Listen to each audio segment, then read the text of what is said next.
காவிரி விவகாரத்தில் பிரதமர் மோடியை நேரில் சந்தித்து அழுத்தம் கொடுக்க வேண்டும் என்று விசிக தலைவர் திருமாவளவன் கோரிக்கை வைத்திருக்கிறார். அண்மை செய்தியாக பார்த்துக் கொண்டிருக்கிறோம். மேலும் இது குறித்த கூடுதல் விவரங்களை செய்தியாளர் நந்தினி வழங்க நாம் கேட்கலாம்.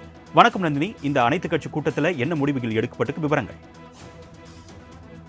காவிரி நீர் விவகாரம் தொடர்பாக அனைத்து கட்சி கூட்டம் தற்போது நீர்வளத்துறை அமைச்சர் துரைமுருகன் தலைமையில் தலைமைச் செயலகத்தில் நடைபெற்று வருகிறது. இந்த கூட்டத்தில் தமிழ்நாடு முதலமைச்சரும் பங்கேற்றிருக்கக்கூடிய நிலையில் விசிக தலைவர் திருமாவளவன் பல்வேறு கோரிக்கைகளை முன்வைத்திருக்கிறார். குறிப்பாக காவிரியில் தமிழ்நாட்டிற்கு உரிய தண்ணீரை திறந்து விடுவதற்கு மத்திய அரசு உடனடியாக நடவடிக்கை எடுக்க வேண்டும் என பிரதமரை நேரில் சந்தித்து அழுத்தம் கொடுக்க வேண்டும் என விசிக தலைவர் திருமாவளவன் கோரிக்கைகளை முன்வைத்திருக்கிறார். அது மட்டுமல்லாமல் காவிரி டெல்டா பகுதியில் ஏதேனும் ஒரு இடத்தில் தமிழ்நாடு மக்களின் உணர்வை மத்திய அரசிற்கும் கர்நாடக அரசிற்கும் புலப்படுத்தும் வகையில் விரைவில் கண்டன ஆர்ப்பாட்டத்தை நடத்த வேண்டும் எனவும் அவர் கோரிக்கை வைத்திருக்கிறார்.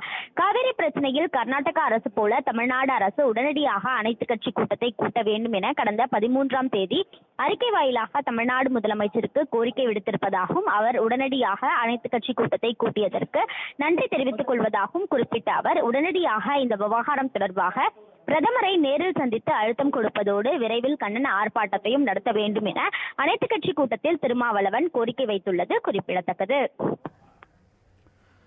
கூடுதல் விவரங்களுக்கு நன்றி நந்தினி.